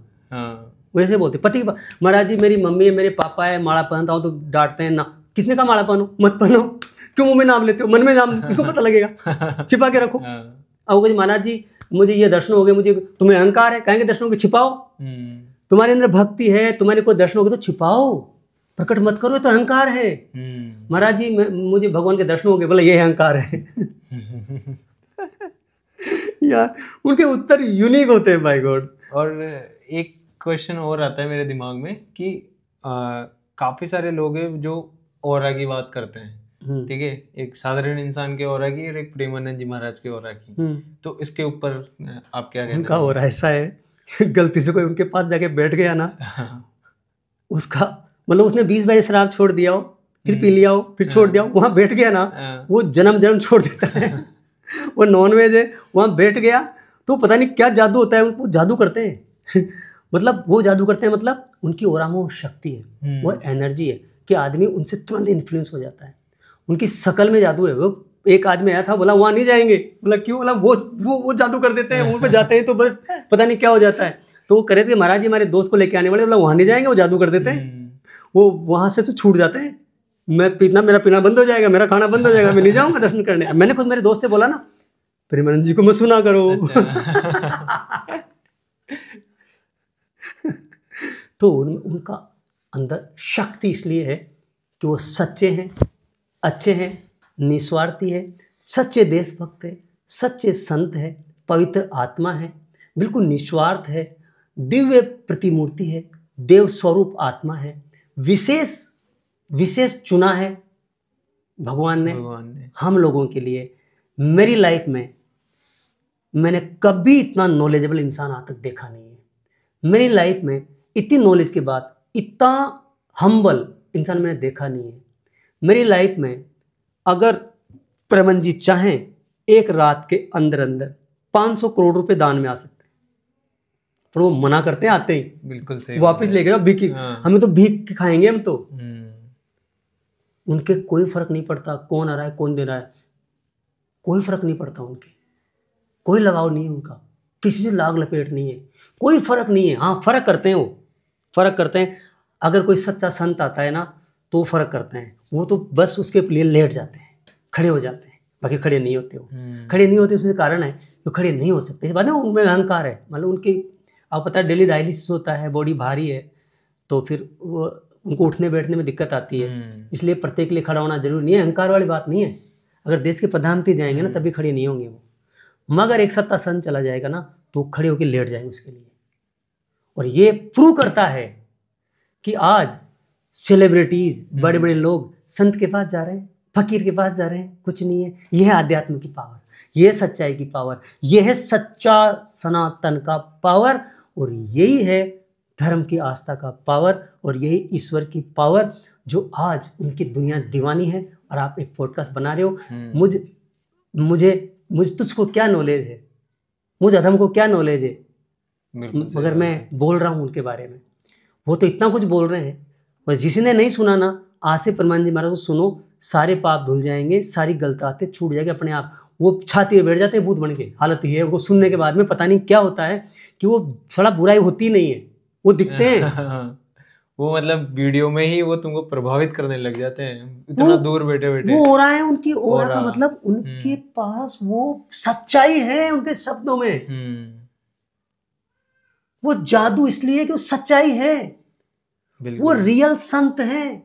छोटे बच्चे जब 12-13 साल के थे, घर से बाहर निकले थे, और उनके दिमाग में एक बात आई थी, सब तो मर जाएंगे, मेरी माँ मर जाएगी, मेरा बाप मर जाएगा, मेरा मामा मर जाएगा, सारा मर जाएगा, सब मर जाएंगे, मेरे दोस्त मर जाएंगे। अरे तो फिर कौन नहीं मरेगा? बोला भगवान नहीं मरेगा।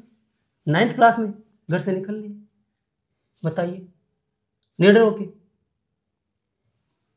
और जैसे एक अभी उनके जितने भी वीडियोस देखोगे या आप वहां पर भी जाके देखोगे, तो उनका जितना भी इन्वॉल्वमेंट दिखता है वो पूरा पीले रंग में दिखता है। तो इसके पीछे क्या राज है? देखो ऐसा है, इसके बारे में मुझे कम नॉलेज है। ये अलग अलग संप्रदाय होते हैं। अच्छा। हमारे धर्म में अलग अलग जो है वो संप्रदाय होते हैं, वो सब सन्यासी होते हैं, परंतु वो अलग अलग परंपराएं होती है सबकी। अच्छा। तो इनका एक पूरी परंपरा है, पूरा एक समुदाय है, एक पूरा, अब मैं इतना नहीं समझता हूँ, पर जैसे अखाड़े होते हैं ना अपने बहुत सारे, जूना अखाड़ा, ये अखाड़ा, वो अखाड़ा, बहुत सारे अखाड़े होते हैं, आते हैं अलग-अलग। हाँ, वो वैसे परमानंद जी महाराज का जो वृंदावन है, वहाँ पर इनका अपना एक पूरा परंपरा है।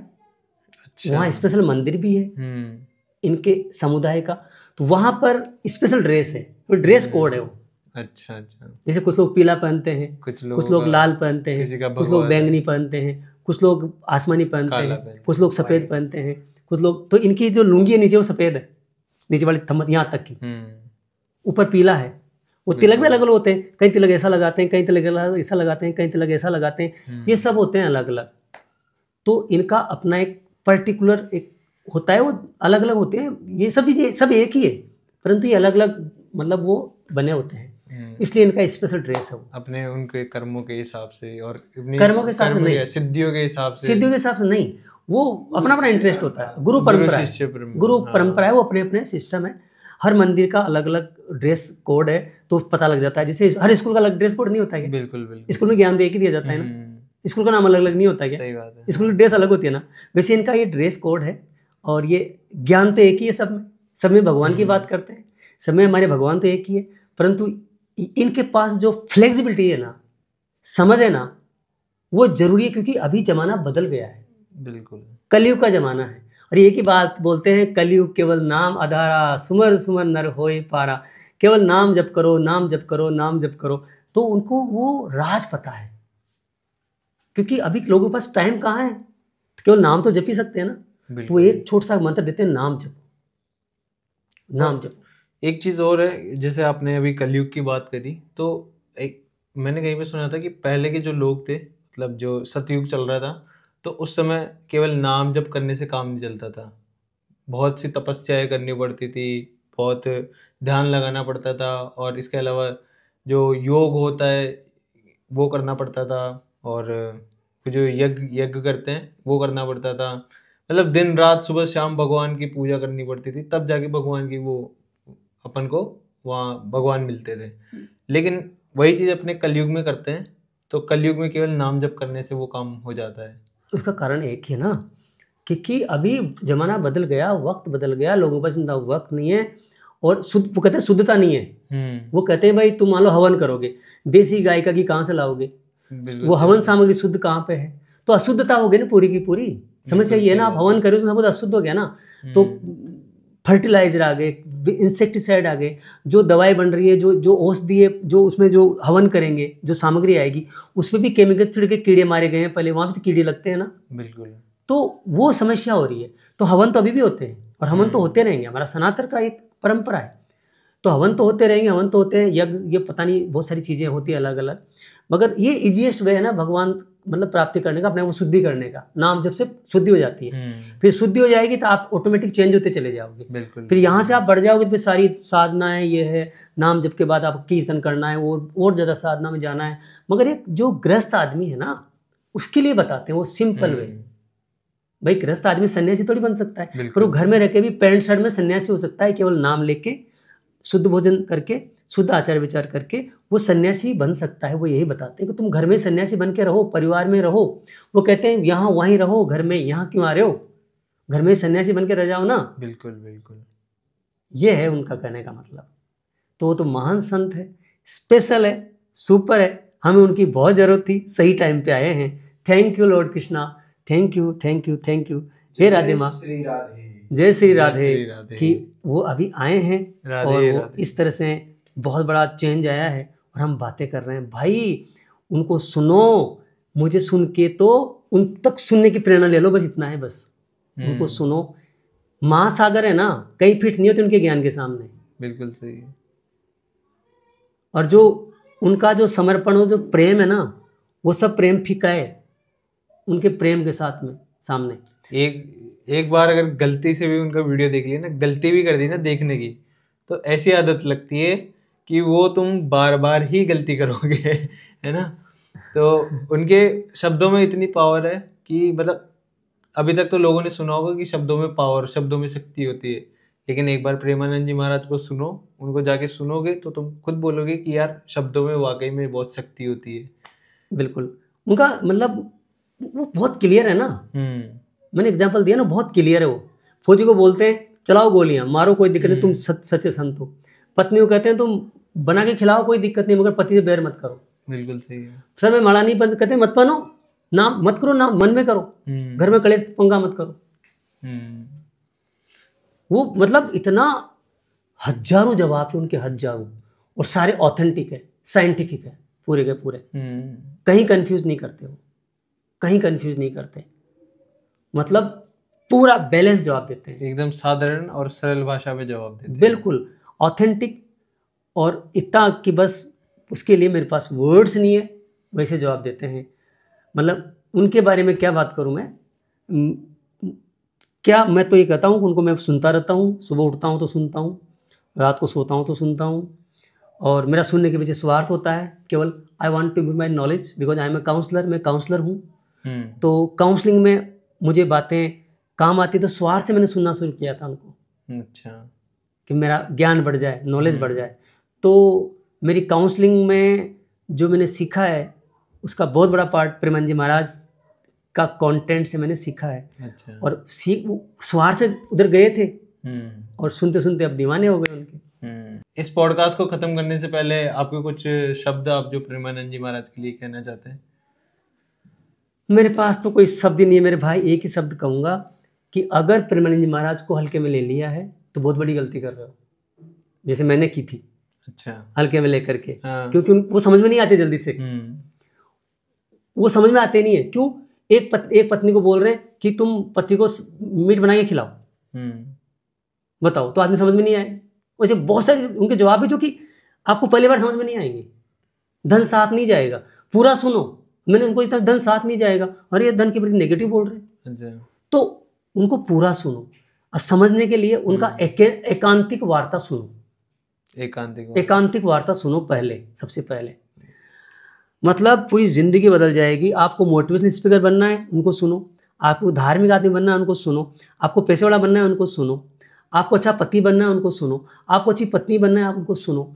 आपको जिंदगी में खुशियाँ चाहिए, उनको सुनो। आपको रात की नींद अच्छी चाहिए, उनको सुनो। आपको बिंदास जिंदगी चाहिए, उनको सुनो। आपको खुशियाँ चाहिए, उनको सुनो। आपको आनंद चाहिए, उनको सुनो। आपको जो भी चाहिए ना, उनको सुनो। एक सादे सब सदे, सब साथे सब जाए, किसी को भी सुनने की जरूरत नहीं, सारा टाइम उनको दे दो 10वां दिन के लिए। उसके बाद तुम्हारा ऐसा इंटरेस्ट बनेगा कि उसके बाद तुम मस्त हो जाओगे, आनंद हो जाएगा। और जो ये पाखंडी है, जो पाखंड कर रहे हैं, उनसे बच जाओगे। क्योंकि वो बोलते हैं मेरे पास कोई जंतर नहीं है बांधने के लिए, मेरे पास कोई छूछा नहीं है। वो कहते हैं कर्म भुगतना पड़ेगा, तेरा पाप हटा दूंगा, तेरा दुख हटा दूंगा, तेरे कष्ट हटा दूंगा। कुछ नहीं है, कोई मंत्र जंत्र नहीं है यहाँ पर, कोई छूछा नहीं है, कोई जंतर नहीं है, कोई ताबीज नहीं है, कोई भभूत नहीं है मेरे पास में। बोलते हैं कुछ नहीं है, जो किया है भुगतना पड़ेगा, जो किया है भुगतना पड़ेगा। मगर भगवान का नाम लोगे, अब से तुम अपनी गलती को स्वीकार करके आज से गलती करना बंद कर दोगे तो भगवान तुम्हें माफ कर देंगे और तुम्हें आराम से तुम भवसागर से पार उतर जाओगे, तुम्हारे दुखों का एंड हो जाएगा। तो कोई दुखी है, कोई परेशान है, कोई पीड़ित है, कोई गरीब है, कोई बीमार है, कोई उदास है, रिश्ते खराब है, कुछ मत करो, प्रेम महाराज को सुनना शुरू करो, 2-4 महीने में सब बढ़िया हो जाएगा। उनकी बातें मानना शुरू करो बस। वो कहते हैं कि गुरु बनाओ, मगर अगर तुम दूर से गुरु मान लेते हो तो कोई दिक्कत नहीं है। अब गुरु मान लिया तो गुरु की मान लो बस। मतलब प्रेमानंद जी महाराज तो गुरु मान सकते हैं, दीक्षा लेने की जरूरत नहीं, उनका आदेश है। परंतु उनकी बात मानो, उनकी बात मानो, लाइफ सेट हो जाएगी। तो सारे दुख दर्द पीड़ाएं अपने आप हट जाएगी। और अगर तुम सिर्फ उनको सुनते हो एज ए एंटरटेनमेंट, नॉलेज बढ़ाने के लिए, यार बढ़िया बोल रहे हैं बाबा जी, क्या बोल रहे हैं, तो कोई फायदा नहीं, उनकी बात माननी पड़ेगी। तो बिंदास हो जाएगी, जिंदगी बढ़िया हो जाएगी। यही मैसेज है कि प्रेमानंद जी महाराज अनपैरेलल संत है। मतलब अंधे होकर के डूब जाओ भक्ति में, प्यार में, मोहब्बत में, तो मजा आ जाएगा। राधे राधे, राधे राधे। जय प्रेमानंद जी महाराज की जय। जय हो प्रेमानंद जी महाराज की जय जय श्री राधे। जय जय श्री राधे।